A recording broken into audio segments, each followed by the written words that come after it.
when somebody tells you that Ayurvedic medicine means you cannot eat meat, they are completely unaware. I never knew that. Yeah, I mean, exactly. nobody knows that. Exactly. So the chicken is considered very light, easy to digest. So it can be given to almost all Vata, Pitta and Kapha. The barbecue meat has the highest amount of carcinogens. Because it's charcoal from outside. Yeah, the fat drips on it and it gets on and hydrocarbon sits on the meat.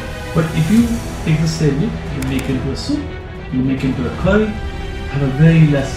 So a lot of, but people love, like now summer weather is coming, barbecue is a body count chicken or beef or steak or lamb.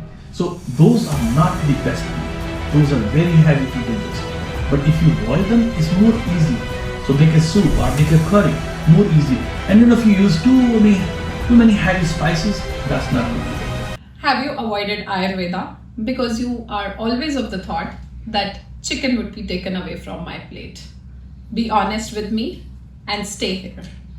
You have avoided this conversation because you always thought the moment I consult the Ayurvedic doctor, my non-vegetarian diet would be converted to a vegetarian diet that comprises of just leaves and grains.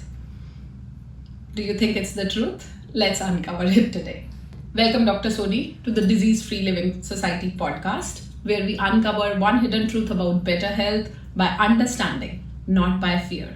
We understand how our body functions, what are day-to-day things that impact our daily health and disease. And as you said, disease is not diagnosed on the day of the diagnosis. Exactly. It is developed over the period of time. I'll directly come to the question. Vegetarianism and Ayurveda, how do they go along together? So, there's a lot of myth out there that if you go to I think Ayurvedic I want to uncover where did this myth start that Ayurveda is for vegetarians? Yeah, so basically, I think it started with the spiritualism, because we also divide the food into like sattvic, rajasic and tamasic. And the meat is rajasic and tamasic. Rajasic it creates energy, and tamasic means it creates a little dullness in you. So spiritual people wants to be very sharper because they want to connect beyond this body to the universe. And I think India being the hub of Ayurveda and spirituality, both just joined the hands. Exactly.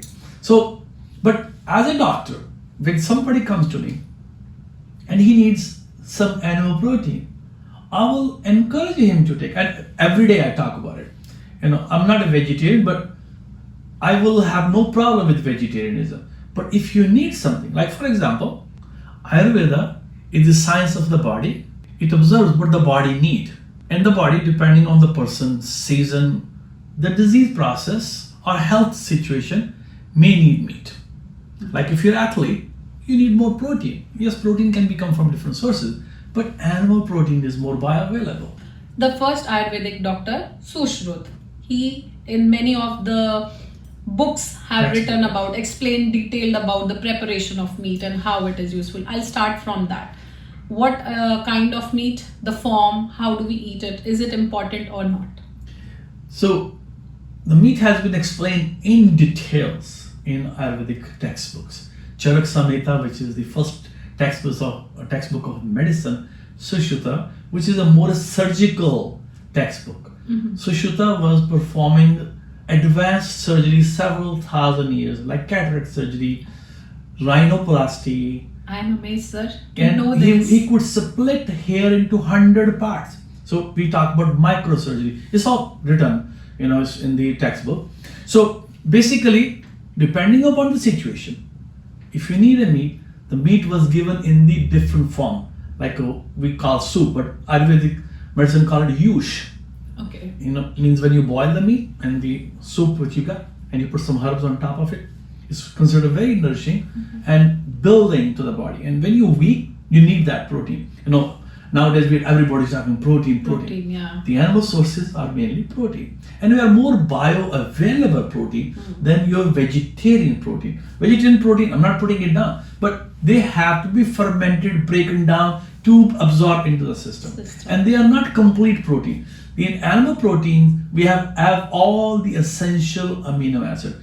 But if you combine the like a beans, if you put some kind of greens, then you make them complete too. So yes, the vegetarian can also do it too. So he has explained dried meat, super meat, how you cook the meat, and what kind of herbs you can use it, what kind of oils you can use it to make it more nourishable according to the disease process. And the body and that the person. health. And the health too, creating health too. Okay, let's start by segmenting the things. So we have red meat section, we have fish, the sea section, and then we have chicken. I'll go one by one. Let's start with the chicken. Who should eat chicken and how should they eat chicken? So before we even go deep, just let me give you a little more information about it.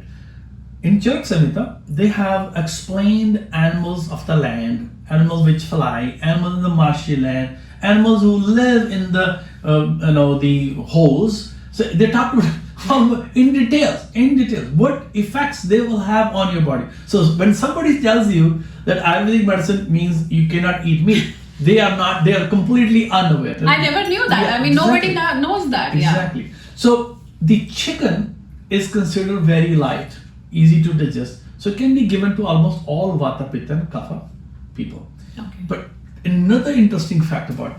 So now with the science we know, like we done the chemical composition of these animals, the animals which are in the wild, they have a different fat composition. Okay. The animals which we grow at home has a different fat composition. Essential fatty acids in the wild meat, there is a less of essential fatty acid in the because we are giving them the preservatives to grow them. Yeah. So Ayurvedic medicine even distinguish, they call them Gramya, means which are domesticated animals, and the Vanya, which is grow naturally in the wild habitat. And Vanya was considered one of the best. If you look at, you read the story. Shikar, the concept of Shikar, exactly, I would say here. Yeah. Okay, let's come to the fish now.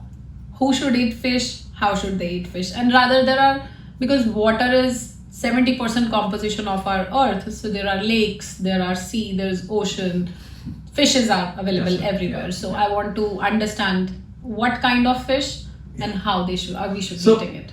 Again, Ayurveda got into detail about different kind of fish. Bottom fish versus freshwater fish, river fish, lake fish, sea fish. Sea fish, yeah. Having a different properties on our bodies. And the freshwater fish is considered more lighter to digest and to eat, easy to eat. The salt water is a little harder to digest. So if you are a Vata constitution, you need more oily food. So maybe better for those people. People who have a weak digestion, Vata people also tend to have weak digestion. So maybe you start with the water fish, the freshwater fish, and then move on to the sea fish. And sea fish provides a lot of essential fatty.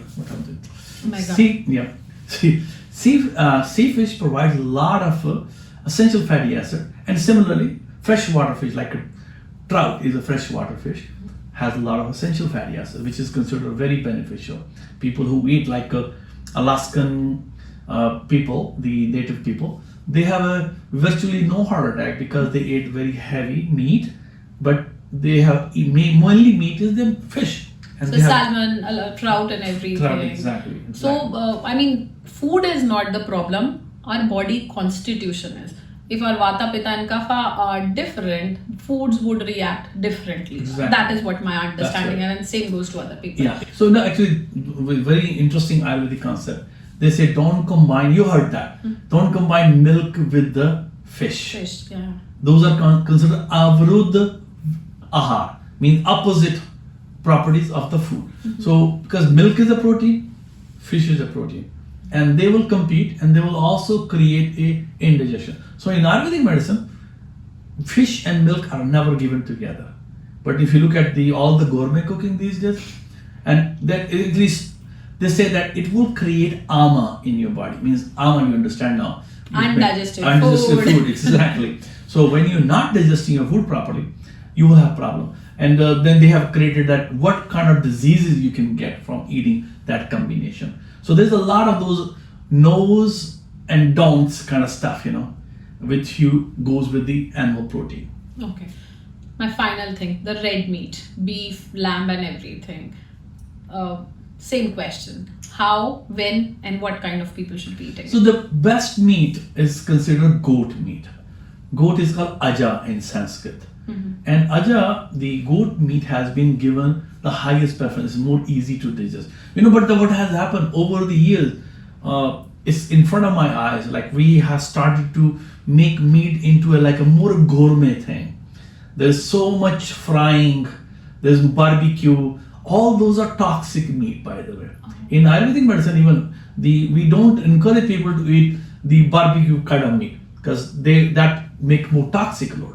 So if we're making a wrong preparation, the barbecue meat has the highest amount of carcinogenics in it. Because it's charcoaled from outside. Yeah, the fat drips on it and it gets on, and hydrocarbon sits on the meat. But if you take the same meat, you make into a soup, you make into a curry, have a very less. So a lot of, but people love, now summer weather is coming, barbecue is a very common chicken or beef or steak or lamb. So those are not the best meat. Those are very heavy to digest. But if you boil them, it's more easy. So make a soup or make a curry, more easy. And if you use too many heavy spices, that's not good either too. Because that will also aggravate the condition of those, like people has a very common is reflux, gastritis. You're going to have a problem with it.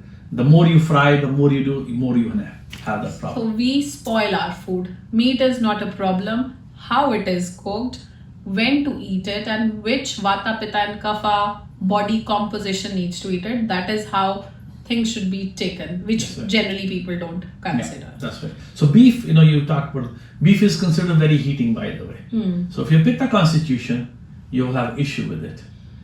And the fish is also considered heating too, but you wanted to eat it in moderation. So again, you can eat it, but you can modify by adding veggies, which has a cooling property, more leafy greens, more root, like very common in India. Some of those, things still carrying on. Like you see with the fish, they always serve ground or cut radish. So radish is considered cooling, and it's good on the liver. So they have the chutneys, mint chutney, cooling properties. So I never understood the biology. Yes, that there is a combination has a benefit. But the chutneys were made with either lime, lemon, tamarind, kokum, mint, basil leaves, cilantro leaves. These all are cooling, by the way. So it has a cooling, and also the acidic. In Ayurvedic medicine we talk about 6 tastes. So we call them mother, sweet, amal, acidic, lavan, salty, katu means like a pungent. Bitter. No, like pungent. Bitter is thick. So like spicy, like a cayenne pepper. Thick is bitter, and kashai is astringent, like your fennel seed, cumin seed. When you put it in the mouth, you get a little dryness.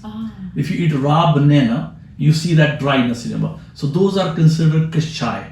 So if you go to Indian restaurant, they give you fennel in the end. And if you go to Gujarati family, they will give you mukhwas, they call it, like things you should eat after the food. The purpose of that is, because what it does, it actually stops the secretion of the stomach and the mouth. Wow. So now you will be not hungry after that. So they are astringent. So they stop the. So there's everything which we did has a purpose. There is a reason for that. So, but now what we did, we also modified that. We fry in those soft and we put sugar on top of it. Not the best combination then. So there was definitely a logic behind our ancestor bringing all these small things that made logic and biochemistry to our body. How do we live so healthily? So this is where the Ayurvedic doctor comes into the picture, how to take the meat. So sir, this is where the Ayurvedic doctor, rather you come into picture, because people assume Ayurveda equal to vegetarianism. What would be an ideal consultation with you look like if somebody who is a non-vegetarian and wants to start their healthy living, a disease-free living using the Ayurvedic concept? What would be your ideal consultation looking like? So the Ayurvedic medicine is a very heavy emphasis on manas, your mind. Okay, so we always talk about balance. We talk about meditation, breathing exercise, so calm down. Because that's the leader. Mind is your leader. So it's writing software on you. And it's up to me what kind of software I want to run. Then ahar is a food. So what kind of food I'm eating? I'm eating charred food, I'm eating deep fried food, I'm eating light food. Naturally, fresh foods are light because it has all the enzymes in it. It has all the bacteria. Our food is full of bacteria, by the way. When you eat a fresh carrot from your garden, it has a lot of probiotics in it. When it's treated with a chemical, chlorine or something, those are gone. So that will create a problem. So almost that's why we want you to eat fresher. The more common, which is if you grow your own, that's the best thing. But if you can't, buy organic. So people who are non-vegetarian, that's easy. But people who are vegetarian and they need more protein. So if you remember, I also heavily emphasize on protein intake and balance. So the second way is ahar. What kind of food you put it in, how you make it, what kind of preparation, which season. So the Mother Nature provides the specific characteristic to that food during that season. So we need to eat according to season. We need to try to eat the food which is locally grown. In Charak Samhita, there is a big chapter on it, that how the food which is grown local in that area can help you more. So another, but sometimes you need the non-veg too. There is a disease which is called hemophilia. In these people, they need platelets on a regular basis, some of them every week. So it's very painful process, you have to get those platelets. So in Ayurvedic medicine, they recognized that several thousand years ago. And Charak, our forefather of medicine, he prescribed goat blood for that. So the goat blood was given per rectal, drop by drop by drop. And there is a hospital in Gujarat right now, and they are doing this treatment. And what they found out, that when people got this goat blood and they filter it out, they clean it out, they check it for different diseases, then they instill into the rectum, like the IV bag. These hemophilics may not need another infusion up to 1 year. Oh my God. Previously, they were getting every week. So look at the beauty of the science, which was designed several thousand years ago, still holding truth today. I'm shocked and amazed at the So same when time. people say that Ayurvedic medicine is vegetarian, that's not. But it does not matter. If you're vegetarian, that's perfectly okay. But we need to watch your protein intake. A lot of vegetarian, what I call them, is a grainarian, because they end up eating a lot of grain. So what they eat, rice and Wheat and barley. Barley now is a quinoa is another fashion, but this is still a carb. Majority is a carb. Little more the protein than the wheat and rice, but still a carb. Buckwheat. So what you have to do, you have to make sure that you get beans with it. But beans doesn't have a lot of protein either. 200 grams has a 20 grams of protein. But you can pair it with nuts and seed. Nuts and seed has a lot of protein. Combination of protein is also a full topic, which we will discuss later. But lots of different body parts are used. Like for example, the liver, as it is used as a medicine to stimulate the liver function, and it becomes like a stem cell therapy. We have a concept of masa vriddhi. If you eat meat, it will increase your muscles. We all know that. But that does not apply only to muscle. But if you eat liver, it will help your liver. If you eat spleen, it will help your spleen. If you eat the bone marrow, it will help your bone marrow. This is the Ayurvedic old concept, and it's written in textbooks several thousand years ago. So sir, what I get is food in any form, vegetarian or non-vegetarian, is the information that we give to our body, and there are signals that our body shows how it is digesting it. If you have been avoiding this conversation of going to an Ayurvedic doctor because meat would be taken away from your plate, I want you to rethink here. Disease Free Society podcast drop every Wednesday. Make sure you subscribe and follow along.